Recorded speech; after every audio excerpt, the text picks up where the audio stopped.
नमस्कार, आप देख रहे हैं नया भारत दर्पण समाचार और मैं हूं आपके साथ ज्योतिका।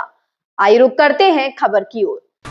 अजीत पवार के निधन के बाद एनसीपी के दोनों गुटों की विलय की चर्चा तेज है। इस पर देवेंद्र फडणवीस के बयान को लेकर अब शरद पवार ने तीखी प्रतिक्रिया दी है। उन्होंने कहा कि फडणवीस को इस मामले में बोलने का कोई हक नहीं है।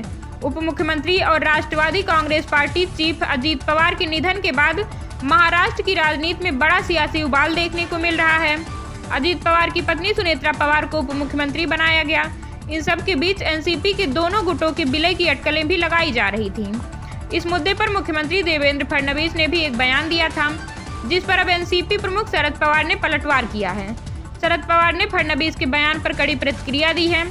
बारामती में पत्रकारों से बात करते हुए शरद पवार ने कहा कि देवेंद्र फडणवीस एनसीपी के दोनों गुटों के बीच चल रही विलय की बातचीत का हिस्सा नहीं थे, इसलिए उन्हें इस पर कोई भी टिप्पणी करने का कोई अधिकार नहीं है। पवार ने यह जवाब फडणवीस की उस टिप्पणी पर दिया जिसमें उन्होंने कहा था कि अगर विलय की बातचीत सच में चल रही होती तो अजीत पवार ने उनसे इसकी जानकारी जरूर साझा की होती।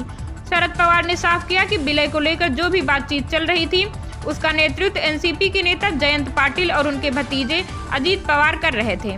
उन्होंने कहा, मैं यह समझ नहीं पा रहा हूँ कि उन्हें मेरा नाम लेने का क्या अधिकार है।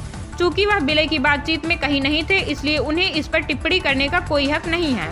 जब शरद पवार से पूछा गया कि क्या अब दोनों गुटों का विलय होगा, तो उन्होंने कहा कि फिलहाल उनकी प्राथमिकता एक दूसरे का समर्थन करना है। इसके बाद ही आगे बढ़ने का फैसला किया जाएगा। उन्होंने यह भी कहा कि जहां तक राजनीतिक चर्चा का सवाल है, हम अभी किसी से बात नहीं कर रहे हैं। अजीत पवार के निधन के बाद उनकी पार्टी के नेताओं ने दावा किया था कि विलय की बातचीत अंतिम चरण में थी। गौरतलब है कि उप मुख्यमंत्री अजीत पवार का 28 जनवरी को बारामती में एक विमान दुर्घटना में निधन हो गया था। उनके निधन के बाद शरद पवार गुट ने दावा किया था कि विलय की बातचीत अंतिम चरण में थी। यहां तक कि अजीत पवार ने दोनों गुटों के एक होने की घोषणा के लिए 12 फरवरी की तारीख भी तय कर ली थी। इस खबर में बस इतना ही। बने रहिए नया भारत दर्पण समाचार के साथ।